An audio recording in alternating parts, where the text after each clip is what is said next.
Welcome, welcome to Libertarians Drinking Coffee Live. So happy to see you this afternoon. It is about 3 p.m. on the East Coast, and I'm so happy that I know I've been gone for a while. And some of you are probably like, Larry, you've been gone for a bit. Yes, that's true. I've been gone for a little bit, but I am back here, and I'm back with, I think, a very special guest. And I say that because this is an off year, but there are still people running for office. Some people don't think that, but there are. And most of them are local, but there are some that are not, but most are local. And one of those that's elections coming up here next month is in Jacksonville, Florida. And there's a bunch of people running for city council. I am very lucky. I have one of them with me today. Someone here running for city council of Florida, of Jacksonville as a Libertarian, the man himself, Eric Parker. How are you, sir? I'm doing good. Thank you for having me. Now, glad to have you. And for anybody who wants to see what Eric is doing, you can head over to ericparker4jax.com. And if you're listening, that's Eric with a C, not a K, and Eric Parker for FOR, and Jax is JAX for Jacksonville. So I got to ask, Eric, there's a lot of ways that you could support the Liberty Movement. Lots of things you could have chosen to do. You chose this, running for city council. I'm not unhappy. I'm glad you're doing it. I'm just curious, why'd you pick this?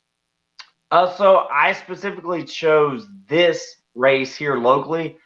It's personal to me. I had a part-time job working here at a local craft brewery, a small family-owned establishment, one that was nearly put out of business because of state regulations, even here in Florida, put them out of business and to-go sales for nearly over 90 days during COVID.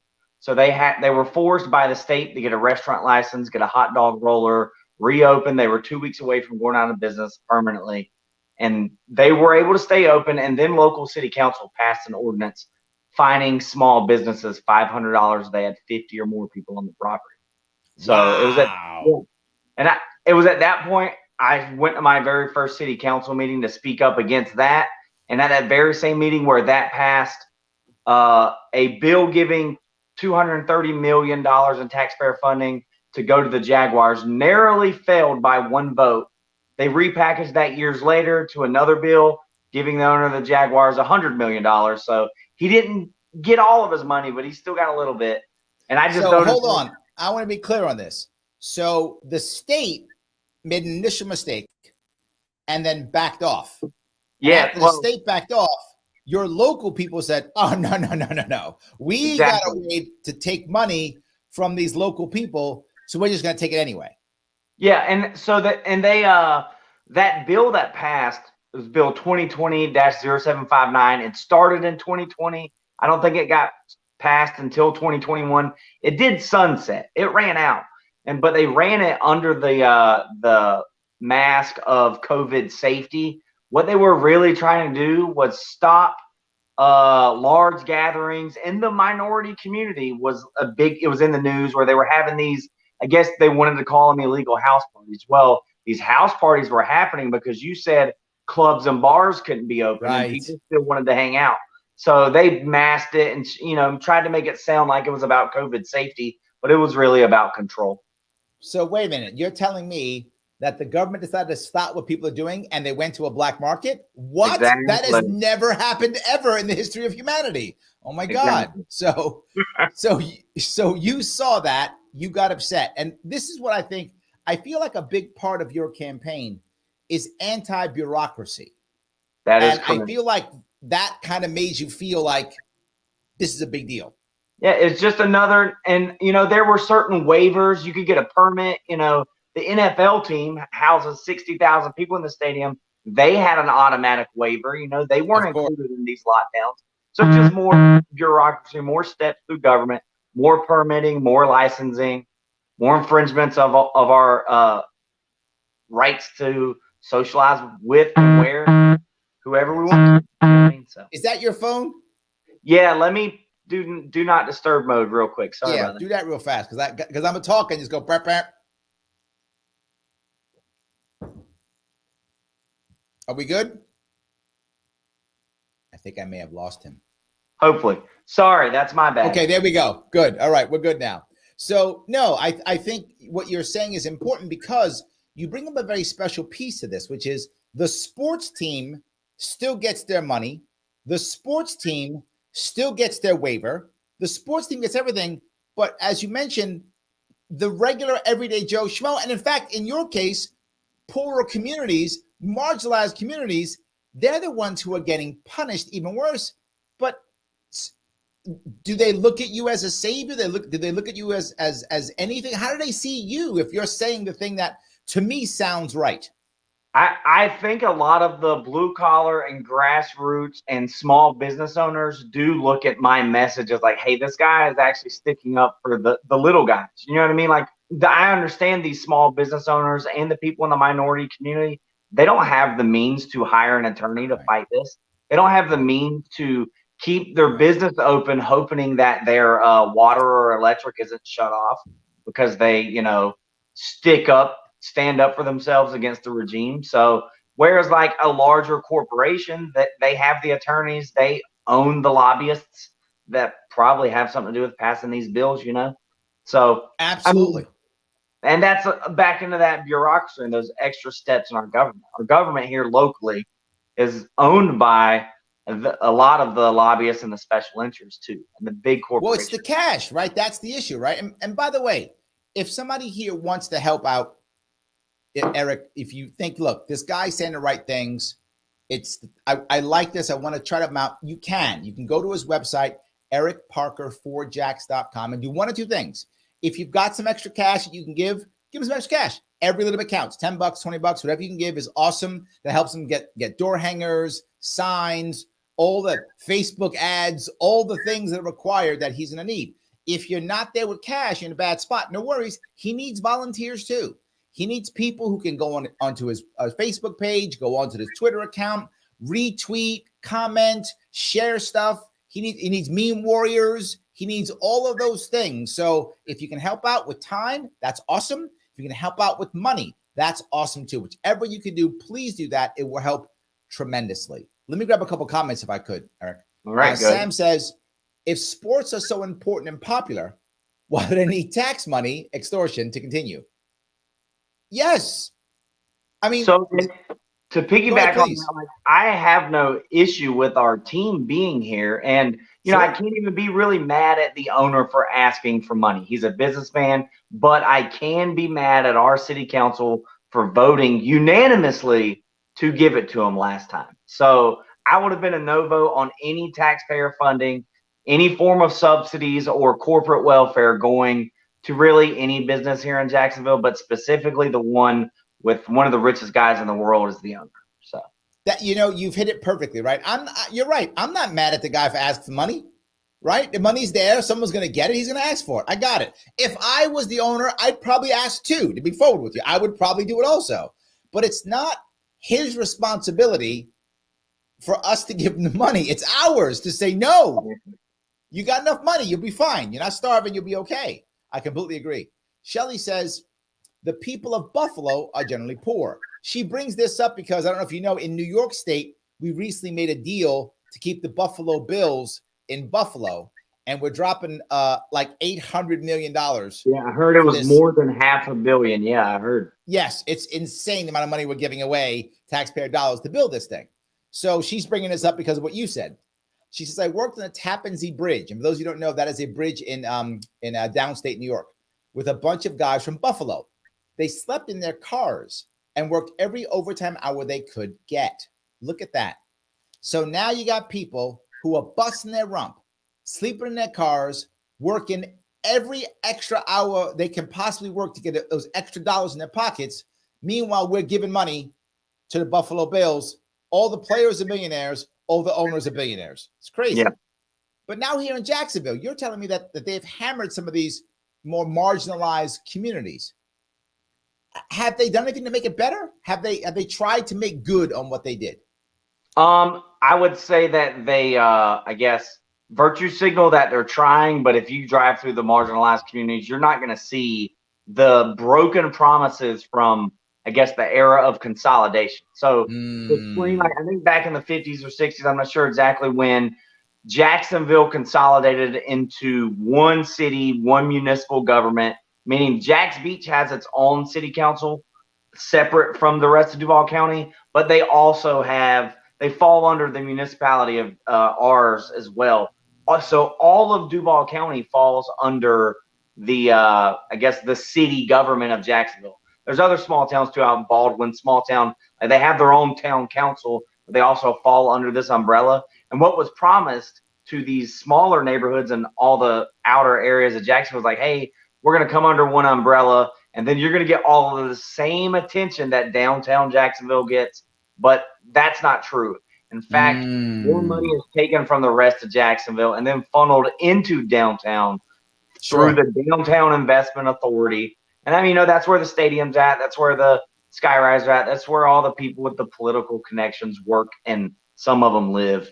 And the focus, in my opinion, is this taken from outside of there and funneled in there.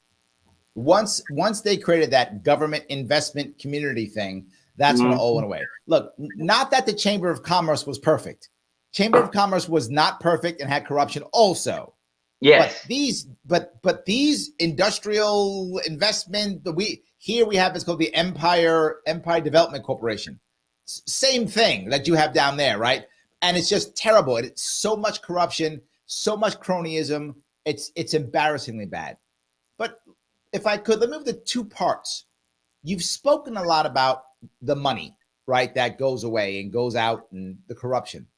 But I want to bring up two parts of your, I guess, culture or personality or campaign that aren't about money. One of them is you're a veteran. You were a veteran for 9 years. Yes. You went overseas, Guantanamo Bay. Why did you stop being a veteran? Why 9 years? Why not 20? Why not 4? Why not whatever, right? So I had an 8-year contract. To be clear, it was in the Army Reserves, but I deployed to Iraq in 2009 and then Guantanamo Bay in 2013. And it was an 8-year contract. I extended for 1 year because I wanted to reclass as a medic. And got it. You, sir, as a veteran, you understand they just kind of drug their feet. They drug out the process for over a year. They never got the paperwork done. Like, I was already EMT certified. If I, like, all they had to do was some paperwork, me go to training for a few months, and I could have cross-trained and been an EMT. And the Army drug their feet for a year. So I said, I've got a decent job while I was still in the reserves. I said, you know what? I'm done. Like, if you guys, and my whole thing was, if I did 10 years, I might as well do 20. So I extended for a year, and then I saw the lack of effort on their part, and I said, if that's how you're going to treat me, I'm out. Got it. Okay, that makes sense. Yeah. I mean, I got my bachelor's with my GI Bill, and I have a good job now, thanks to some of my experience in the military. So I have no complaints with my time there, other than going. I get it completely. Which we should have never done. The reason why I said that is I often say there's a lot of value to having veterans in any organization, because as you know, as a vet, you do some crazy stuff for not a lot of money. Right? That's what we do. Veterans do crazy stuff for not a lot of money. Like, we put our lives on the line. We do all kind of stuff for not a lot of money. And I think that shows that there is something else in us besides just the cash, if that makes any sense. But that takes to my second part of your personality, of your culture, of your campaign. The church is very important to you. And very rarely do you find a candidate who will put that front and center. Here or there. And if they ever do, though, it's just like, okay, now I'm at a church, so now I'll pretend like I care so much, but I really don't. You get some of that, right? Some virtue signaling, but that's not you. That's really a part of who you are. That is correct. Yes, sir. Why'd you put that in your campaign? So I felt like it was important. My relationship with Christ and that servant leadership style has a lot to do with why I decided to run. And not that I want a theocracy, but I do think that there's a lot of issues that could be solved by working with the faith-based community in the church that shouldn't necessarily be a job requirement or focus of our government, if you will. I think we could decrease a lot of what our government is involved with, fixing some of these issues. Now, that would require us as, the body of Christ to get out there and also be the hands and feet to help those people. Very true. Very this true. Voluntarism. I believe, like, a lot of Jesus was probably a voluntarist. You know what I mean? He didn't go out and tell the government to fix the problems. He went out and made believers and then expected them to get in their community to fix these problems. So, and that's where I think it's important for people to see that. You know, I don't want a theocracy. I don't want it because it could always fall in the wrong hands. I want limited government, economic freedom, and individual liberty. Well, what I like about what you're saying is you're saying that what I have seen in the past, and what I think many people have remembered from the past, is that very often a local church would basically be a community center, right? It would function not only as a house of worship, but it would function also by default as a community center, right? Things are going bad for me. Where do I go? Well, right now, I probably go down to some government building and say, I got a problem. Government, what's the program for me? Versus going to my community and going to my pastor or my priest, depending upon what religion I am, right? Or whatever my clergy is, and saying, you know, clergy, I'm in trouble. You know, what do I do? And I think you're right. For too many people, and I think COVID lockdown showed us this, too many communities have lost the institutional knowledge on how to assist each other, right? Like we don't know how to do it, right? Like we don't. I remember, it's going to sound terrible, but this is several years back. My family's a member of the Greek Orthodox Church. And so when we were talking about what to do to get more people to come to the church, I said, why aren't we simply asking people to ask their friends to come one day? Mm-hmm. And to be forward, it shocked the father. Like he was like, oh, stewardship. I'm like, yes, like stewardship, right? Like that. Something that simple. But yeah. Why am I telling that story? I'm not telling that story because I'm trying to tease anybody. I'm telling that story because I think many communities have forgotten institutionally how to do that. Am I wrong here? No, not at all. And I mean, like, so my church, I go to Bold City Church here on the north side of Jacksonville, and they do something called city groups, but it's just their small groups, which meet once a week. And a lot of times, like, our church has helped our community a lot, but a lot of times it doesn't even have to make it to our head pastor or our lead pastor, because some of those problems someone's having, we fix early in our city group meeting. Someone will say, I'm having trouble, you know, paying bills, or it could be something like, hey, I have someone who's a family recovering from addiction or struggling with addiction, or the person in our small group is struggling with addiction. And because of like hearing these problems firsthand, it's led to people volunteering to be like, hey, I'm going to start an anonymous group for people struggling with addiction because of this. Like, it's not like going and starting a nonprofit. It's already in the church, but they just like take it on themselves and they go and solve the problem. Or someone that would just mention that, hey, they wouldn't even say, ask us for money. They would just say, oh, we're a little nervous about Christmas coming up.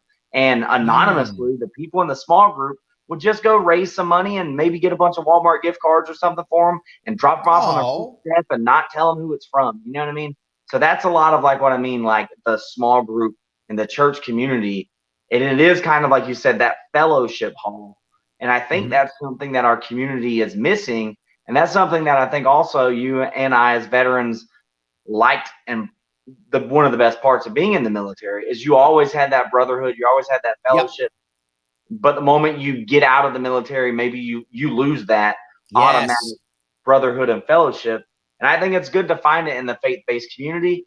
Good to find it in any brotherhood type of an organization. So, but absolutely. In a big city like Jacksonville, it might be difficult to find who and where to reach out to people and ask for help. And I think church is an amazing place to start. So I want to bring up, it's a tough question that Patty brings up.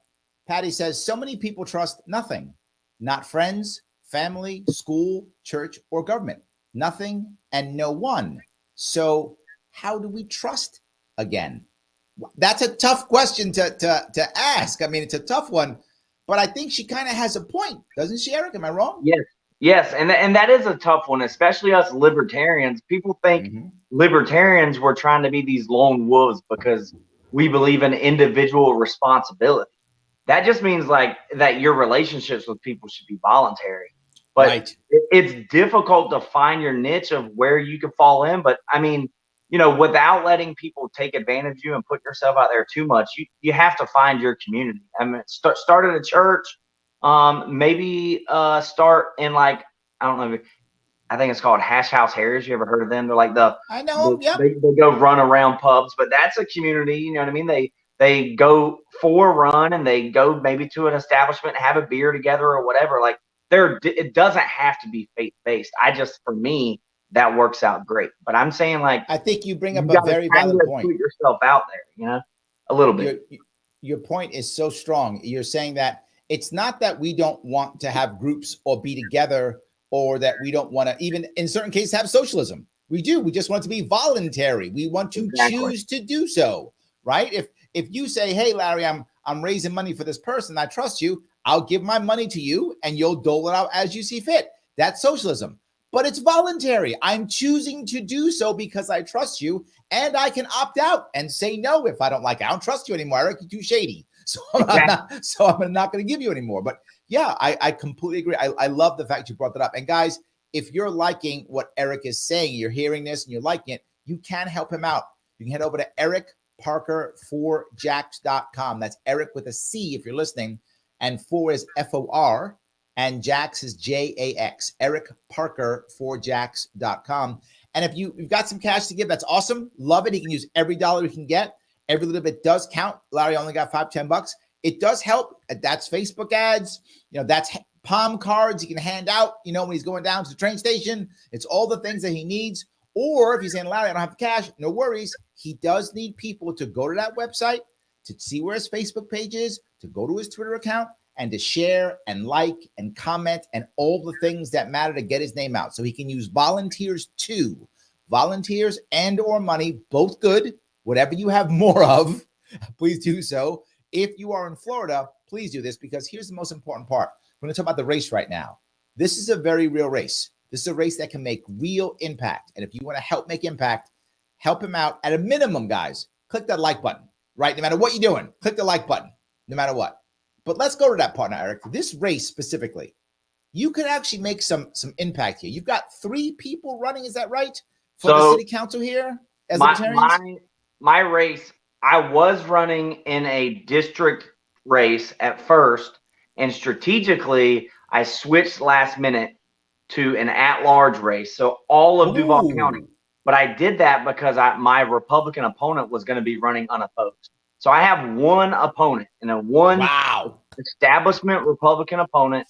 And it is a challenge because he's the city council president. He's with the establishment politicians. The status quo. He's a popular guy. But with the grassroots blue collar types in Jacksonville, he's very unpopular. I did a straw poll Saturday at a very grassroots Tea Party type Republican event, and I won 74%. So if it's 70 something percent, my percentage might be wrong, but yes, I won. And that's like these are informed people showing up for a political hobnob now, and they do lean grassroots Tea Party type. And, it's easy for a libertarian to say the right things in those crowds, but that's true. That's not going to win me an election because there aren't enough of them. That's also where it comes in, like third party MPAs and the Democrats. I have to get their vote to win, but this could be a very winnable race. But I did it. That's amazing. Yeah, I switched to this race. Let's say qualifying was 11:30 on a Friday. I went in and changed it 3 p.m. on the Thursday before. And the establishment tried putting a Democrat in the race to steal the votes. They couldn't get their paperwork in time. So it ended up just being me in a head-up race against one Republican candidate. Wow, so good, man. This is great. Guys, if you're hearing this is the kind of stuff we got to do to get noticed. So let me bring up another comment. Patty responded. She said, Larry, you have a knack for finding the best of the best people I've ever found. Oh, thank you, Patty. I found Hunters for the Hungry through connections I made through you. Thank you. Oh, so nice. And then Shelly says, Hunters for the Hungry donate a lot of food to the food banks. Well, see, this is what we're talking about, Eric. Volunteerism, local people trying to find ways of helping each other, right? Yes, definitely. And I mean, Jacksonville has a lot of great nonprofits and faith-based organizations that help out. And I know I don't know if you're going to ask policies or stuff, but one of my areas of focus is going to be kind of get some of those services to branch out from the downtown area, because Ooh, Jacksonville's so okay. large that, we have enough services, but they're all focused downtown. I kind of want to get them to branch out to the other areas of Jacksonville. So let's go right there. Then you got a good race. People, you got a good chance to make an impact. 2-person race, love it. Lots of good things. Tell me an issue. Give me an issue or two that's gonna stand out for you. Go ahead. So what I'm hearing from most people here in Jacksonville is, well, everyone was upset about them doubling our gas tax. And I get it. It's like it only went from 6 cents to 12 cents. But the issue there and the transparency that I want to bring up is that 40% of that gas tax increase only went to benefiting 4 districts out of the 14 here in Jacksonville. And basically, there's something called the Emerald Trail, and they're building a bike path greenway. A great idea, but I think we should have looked into voluntary ways to fund it instead of taxing all of Jacksonville just to benefit for the 14 districts. But it's not just that one issue.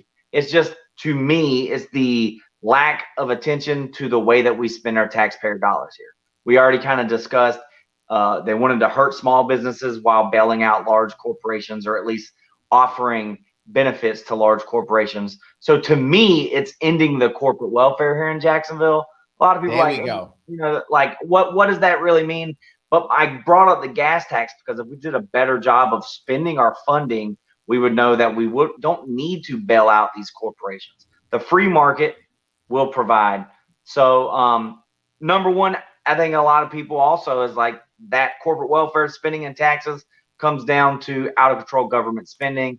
We have a $3 billion debt here in Jacksonville from the pension, and it's about a $20,000 deficit, which isn't too bad. But I think we can get that down to zero, and we can start paying down our debt here in Jacksonville. Because if we hit an economic downturn, a lot of the services that we expect our government to provide, people expect our government to provide, could end up going unfunded and unserviced. So it's all mostly the worst part, economics, right? Spending and taxes.